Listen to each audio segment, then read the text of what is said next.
আসসালামু আলাইকুম বন্ধুরা, তোমরা সবাই কেমন আছো? আশা করি অনেক ভালো আছো। তো তোমাদের দয়ায় আমি অনেক ভালো আছি। তো আজকে চলে আসলাম আরও একটি মিনি ব্লগ নিয়ে। তো এই ব্লগে আমি শেয়ার করব যে আমি আমার বাবার বাড়িতে আজকে কী করলাম।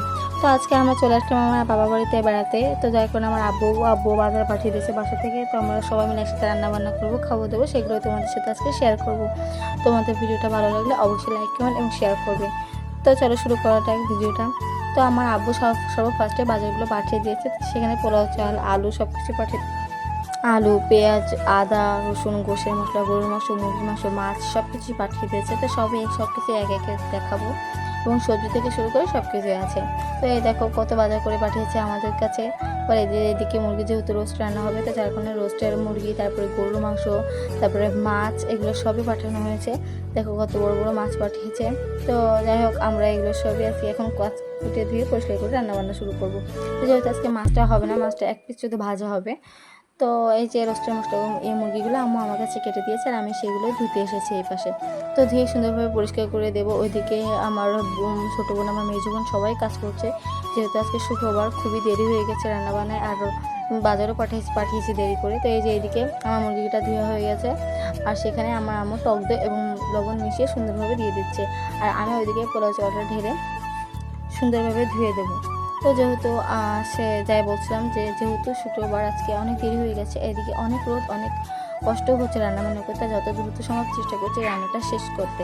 আর আমি চালটা ধুয়ে দিয়েছি। এদিকে আমার আম্মু চুলায়, যেহেতু আমার আম্মু আলাদা চুলার ভিতরে আগুন জ্বলে আর কি তেল গরম করছিল, তো যার কারণে এই যে আমি চালটা ধুয়ে দিয়েছি। আমার আম্মু এসে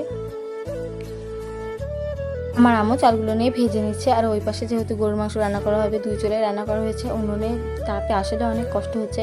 তো এই পাশে গরুর মাংস এটা মশলাটা কষাচ্ছে, আর এদিকে পোলাও চালে ভাজা চালটা ভেজে পরিমাণ মতো পানি দিয়ে এই পাশে এবার গরুর মাংসটাও দিয়ে দেবে। যেহেতু দুই চুলে রান্না করতে হবে, আর লাস্টে যেহেতু আমাদের দেরি হয়ে গেছে, তো লাস্টে আমাদের ওটা প্রেশার কুকারে দিয়ে দেওয়া হবে। তো সুন্দরভাবে কষানো হয়ে যাচ্ছে এদিকে। আর আমি এদিকে আলুটা কেটে নিয়েছি, যেহেতু গোশে আলু আমরা সবাই খুব পছন্দ করি, তো আলু মিস করা যাবে না। তো যার কারণে আলুই আমাদের লাগবে। তো যেহেতু আমি আলুটা কেটে দিচ্ছি সুন্দরভাবে। আর যেহেতু ভাজিও করবো, আলু ভাজি হবে, পোলাও ভাতের সাথে আমরা সবাই আলু ভাজি খেতে খুব পছন্দ করি, তাই এদিকে আমি ভাজিটাও কেটে সুন্দরভাবে নিচ্ছিলাম।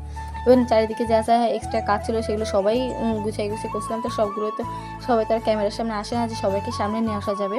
তো সবাই সবার মধ্যে কাজগুলো করছিল, আর আমরা যত সম্ভব চেষ্টা করছিলাম যে দ্রুত কাজগুলো শেষ করে রুমে চলে যাওয়ার জন্য। তো এই যে এদিকে আমার আম্মু পেঁয়াজগুলো ব্রেস্তা করছিল, যেহেতু পোলাওতে দিতে হবে, রোস্টে দিতে হবে। আর এদিকে ম্যারিনেট করা রোস্টের টুকরাগুলো ভেজে নিচ্ছিল তেলে। আর এই যে প্রেশার কুকারে গরুর মাংসটা দিয়ে দিল, যাতে কিছু বাসি দিলেই যাতে আমরা নামিয়ে নিতে পারি। তো একবারে চলে আসলাম রান্না শেষ করে রুমে। তো খাওয়া দাওয়ার সময় চলে আসলাম। তো সবাই মিলে যে খাওয়া দাওয়া করছি, গরুর মাংস, দই, আমার আব্বা বা দই আর আরশি নিয়ে আসছিলো। তো এই যে আমার হাজব্যান্ড খাচ্ছে, এখানে আমরা সবাই খুব আনন্দ করে খেলাম।